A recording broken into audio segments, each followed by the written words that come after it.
Good morning 7th class. हम आपकी हिंदी की बुक बाल महाभारत कथा का 7 चैप्टर भीम हमने पढ़ लिया था। अब हम नेक्स्ट चैप्टर कर्ण पढ़ रहे हैं। पांडवों ने पहले कृपाचार्य से और बाद में द्रोणाचार्य से अस्त्र शस्त्र की शिक्षा पाई। उनको जब यह विद्या में काफ़ी निपुणता प्राप्त हो गई थी तो एक भारी समारोह किया गया जिसमें सबने अपने कौशल का प्रदर्शन किया। सारे नगरवासी इस समारोह को देखने आए हुए थे। अब इसमें कहा गया है कि पांडवों ने पहले कृपाचार्य से अपने गुरु से और बाद में द्रोणाचार्य गुरु इन दोनों से ही अस्त्र शस्त्र की शिक्षा ले ली थी। उनको जब ये विद्या सीख रहे थे अस्त्र शस्त्र चलाने की, उनमें इसमें काफ़ी वे परफेक्ट हो गए थे। तो एक भारी समारोह का मतलब होता है, भारी का मतलब यहाँ पे भारी का मतलब है बड़ा सा इवेंट किया गया जिसमें अपने ताकि जो उन्होंने विद्या सीखी थी, धनुष विद्या है, जो भी रण कुशलता होती है एक तरह से, इन सब का प्रदर्शन करने के लिए सारे नगरवासी जो नगर के लोग थे इस समारोह में उपस्थित हो गए थे, इसको देखने आए थे। तरह तरह के खेल हुए यहाँ पे और हर एक राजकुमार यही चाहता था कि वही सबसे बढ़कर आगे निकले। जो ये प्रतिस्पर्धा हो रही थी रण कुशलता की, अस्त्र शस्त्र की, विद्या की, तो हर एक राजकुमार, जितने भी राजकुमार यहाँ पे आए थे, सब यही चाहते थे कि हम सबसे बढ़कर निकले। आपस में प्रतिस्पर्धा बड़े जोर की थी, परंतु तीर चलाने में पांडुपुत्र अर्जुन का कोई सानी न था। अर्जुन ने धनुष विद्या में कमाल का खेल दिखाया। उसकी अद्भुत चतुरता को देखकर सभी दर्शक और राजवंश के सभी उपस्थित लोग दंग रह गए। यह देखकर दुर्योधन का मन ईर्ष्या से जलने लगा। अब इसमें बताया गया है कि जो ये रण कुशलता का था कि इसमें कई तरह तरह के अस्त्र शस्त्र चलाने की विद्या का सब अब बड़े अच्छे से प्रदर्शन कर रहे थे, लेकिन जो तीर चलाने की विद्या थी उसमें पांडुपुत्र जो अर्जुन थे उसका कोई सानी मतलब कोई बराबरी करने वाला नहीं था। जो धनुष विद्या अर्जुन ने सीखी थी उसने तरह तरह के कमाल के खेल सबको दिखाए, जिसके उनकी चतुरता को देखकर सभी उपस्थित दर्शक और जो राजवंश के राजकुमार थे वह भी दंग रह गए, आश्चर्यचकित रह गए। और दुर्योधन जो उनसे पहले ही जलते थे अब और ज़्यादा ईर्ष्या करने लगे। अभी खेल हो ही रहा था, इतने में रंगभूमि के द्वार पर खम ठोकते हुए एक रोबीला और तेजस्वी युवक मस्तानी चाल से आकर अर्जुन के सामने खड़ा हो गया। वह युवक और कोई नहीं, अधिरथ द्वारा पोषित कुंती पुत्र कर्ण ही था, लेकिन उसके कुंती पुत्र होने की बात किसी को मालूम न थी।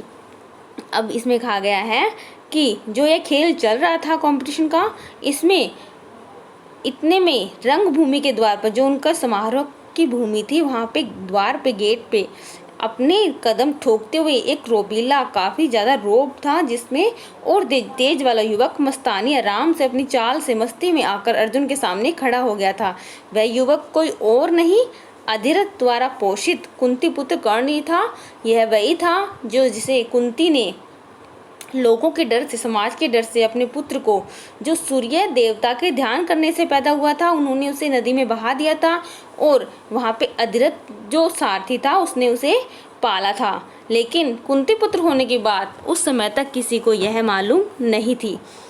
रंगभूमि में आते ही उसने अर्जुन को ललकारा, अर्जुन जो भी करतब तुमने यहाँ दिखाए हैं उनसे बढ़कर कौशल मैं दिखा सकता हूँ, क्या तुम इसके लिए तैयार हो। अब रंगभूमि में वहाँ पे आते ही उसने अर्जुन को सबसे पहले ललकारा, जिसके बराबरी कोई अभी तक नहीं कर रहा था, कि अर्जुन जो तुमने यहाँ पे जो भी करतब दिखाए हैं, जो भी खेल कमाल के खेल दिखाए हैं, उनसे बढ़कर मैं अपने खेलों कमाल का प्रदर्शन कर सकता हूँ, मैं अपने अस्त्र शस्त्र की विद्या का प्रदर्शन कर सकता हूँ, क्या तुम इसके लिए तैयार हो।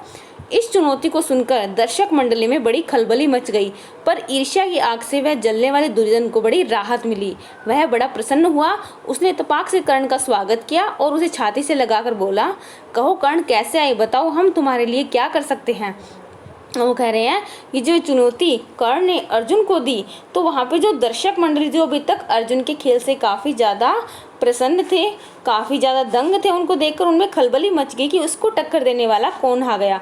पर जो दुर्योधन पहले से उनसे ईर्ष्या की आग में जल रहा था अर्जुन से, उसको बड़ी इस चीज़ से राहत मिली और वह बड़ा खुश हुआ और उसने कर्ण का स्वागत भी किया और उसे छाती से लगा लिया और कहा कि कर्ण तुम किस लिए आए हो यहाँ पे, हम तुम्हारे लिए क्या कर सकते हैं। कर्ण बोला, राजन मैं अर्जुन से द्वंद्व युद्ध और आपसे मित्रता करना चाहता हूँ। वो कह रहे हैं कर्ण बोलते हैं कि राजन, मैं अर्जुन से द्वंद्व युद्ध करने के लिए आया हूँ, आपस में लड़ाई करने आया हूँ और मैं आपसे मित्रता करने चाहता हूँ। ये मित्रता वो दुर्योधन से करना चाहते थे। कर्ण की चुनौती को सुनकर अर्जुन को बड़ा तैश आया। वह बोला, कर्ण, सभा में जो बिना बुलाए आते हैं और जो बिना किसी के पूछे बोलने लगते हैं वे निंदा के योग्य होते हैं। जो कर्ण की चुनौती थी उसको सुनकर अर्जुन को बड़ा तैश आया, मतलब उसको काफ़ी ज़्यादा जोश आ गया। गुस्से में वो बोले कि कर्ण, सभा में जो बिना बुलाए जाते हैं, कि सभा में जो तुम सभा में बिना बुलाए आए हो, तुम्हें बुलाया नहीं गया है और तुम बिना किसी के पूछे बोल रहे हो, यह निंदा के योग्य है, मतलब ये गलत बात है। यह सुनकर कर्ण ने कहा, अर्जुन, यह उत्सव केवल तुम्हारे लिए ही नहीं मनाया जा रहा है, सभी प्रजाजन इसमें भाग लेने का अधिकार रखते हैं। व्यर्थ डींगे मारने से फायदा क्या, चलो तीरों से बात कर रहे हैं। हम कह रहे हैं कि कर्ण कहते हैं, अर्जुन, जो ये उत्सव मनाया गया चल रहा है तुम्हारे लिए नहीं है, जो तुम्हें इतना गुस्सा आ रहा है, इसमें सभी आम नागरिक भी हिस्सा ले सकते हैं। तुम व्यर्थ की अपनी बड़ाई मत करो, चलो तीरों से ही हम बातें करते हैं, यानी आपस में चलो प्रतिस्पर्धा कंपटीशन करते हैं। जब कर्ण ने अर्जुन को यह चुनौती दी तो वह दर्शक ने तालियां बजाई। उनके दो दल बन गए, एक दल अर्जुन को बढ़ावा देने वाला और दूसरा कर्ण को। इस पर वहां इकट्ठी स्त्रियों के भी दो दल बन गए। कुंती ने कर्ण को देखते ही पहचान लिया और भय तथा लज्जा के मारे मूर्छित हो गई। उसकी यह हालत देखकर विदुर ने दासियों को बुलाकर उसको चेत करवाया कि जब कर्ण ने अर्जुन को चुनौती दी तो जो दर्शक थे उनमें तालियां बजाई। उनके आपस में दो दल बन गए, एक कर्ण को बढ़ावा दे रहा था और एक अर्जुन को। और जो स्त्रियां थी, जो औरतें थी, वहां पे भी दो दल बन चुके, दो हिस्से हो चुके थे सबके। और जो कुंती थी, उन्होंने कर्ण को देखते ही पहचान लिया था कि यह तो मेरा वही बेटा है, सूर्यपुत्र कर्ण। और भय, इनको एक डर लग रहा था और एक खुद को शर्म महसूस हो रही थी, इस कारण वे बेहोश हो गई। जो विदुर थे, उनकी हालत देखकर उनको होश में, दासियों की सहायता से वो होश में लाए, वो उनको कोशिश की उनको।